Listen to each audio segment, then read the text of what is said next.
여러분 함께 빛나요.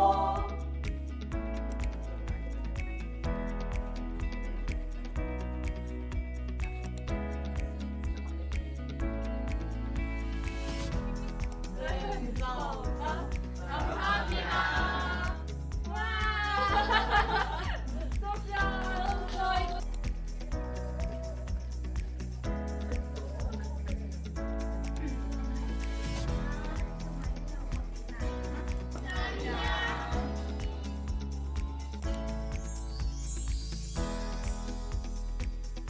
안녕하세요. 저는 L3 수업을 맡고 있는 빛나라의 팀장 김광현입니다.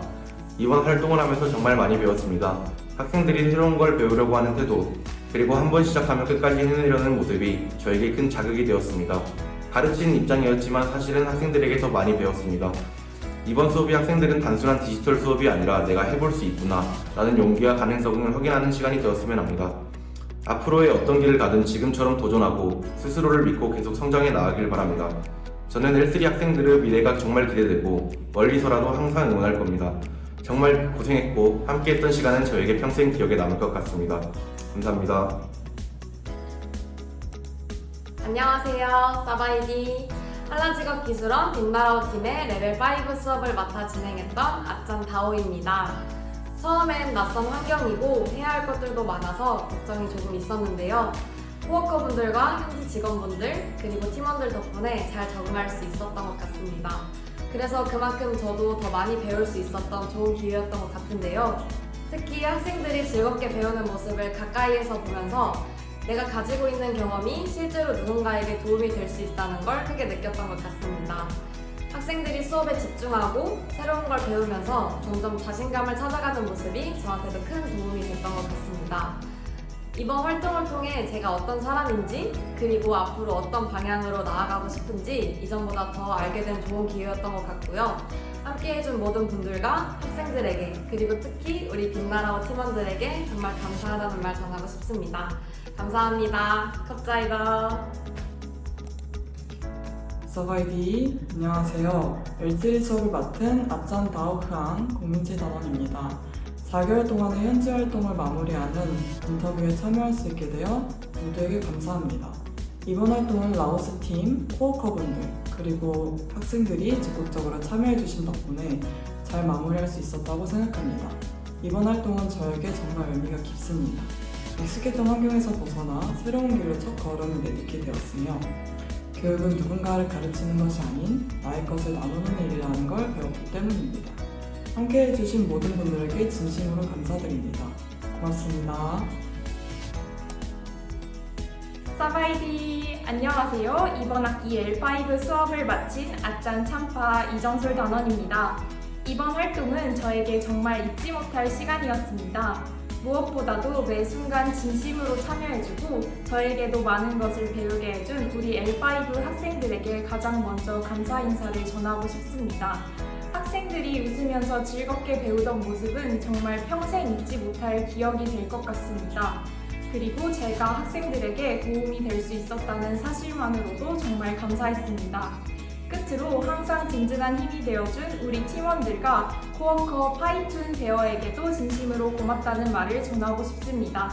비록 이제는 자주 만나기 어렵겠지만 멀리서도 항상 응원하겠습니다. 컵자이더. อยากว่ากับอาจารย์ทั้ง4คนที่เป็นเกาหลีก็คือว่าอาจารย์น่ารักแฮงยังอาจารย์ so cute อาจารย์ so cute แล้วก็อาจารย์สอนดีอาจารย์สอนน่ารักอาจารย์สอนเข้าใจโดยสำหรับน้องอาจารย์เป็นคนดีสอนม่วนแล้วก็สอนเข้าใจง่ายโดยสำหรับในมุมมองของใบเองเนาะอาจารย์เป็นคนใจดีและมีรอยยิ้มที่สดใสและน่ารักแล้วก็มีทัศนคติที่ดีและมีความกระตือรือร้นในการสอนนักเรียนให้นักเรียนที่เข้าใจในความเพื่อซื่อถึงทางด้านการสอนให้ออกมาได้ดีพอสมควรอาจารย์เป็นคนน่ารักงามเฟรนลี่เข้าได้กับทุกคนอาจารย์เป็นคนน่ารักเว้าม่วนอยู่นำล่ะเป็นคนตลกเฟ friendly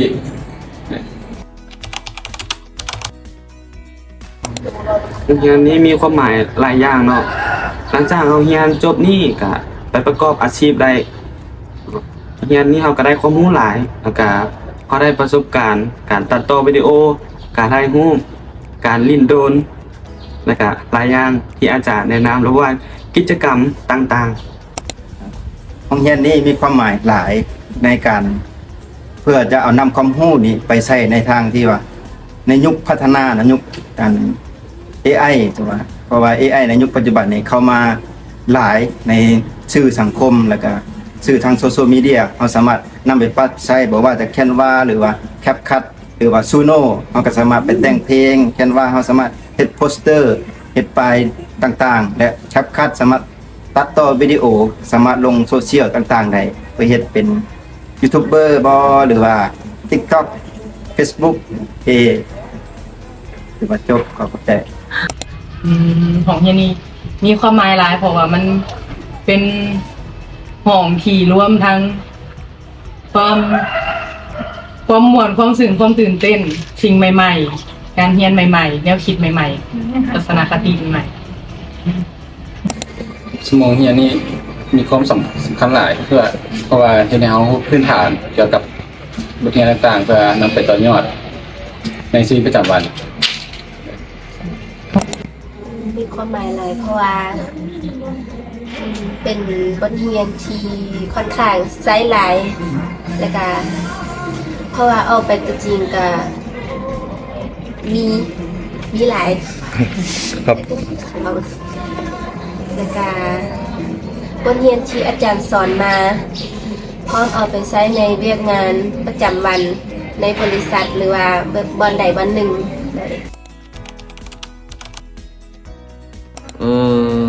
โอ้ดีหลายเนาะเป็นโครงการที่ดีหลายช่วยเหลือนักเรียนในการ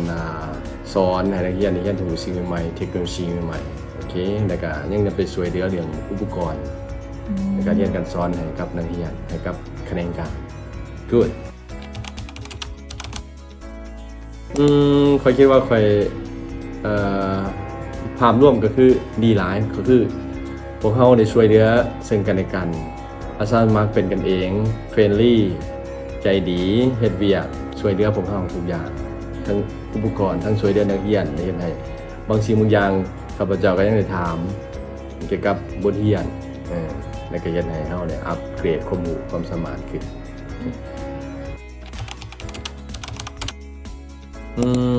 มีแต่ว่า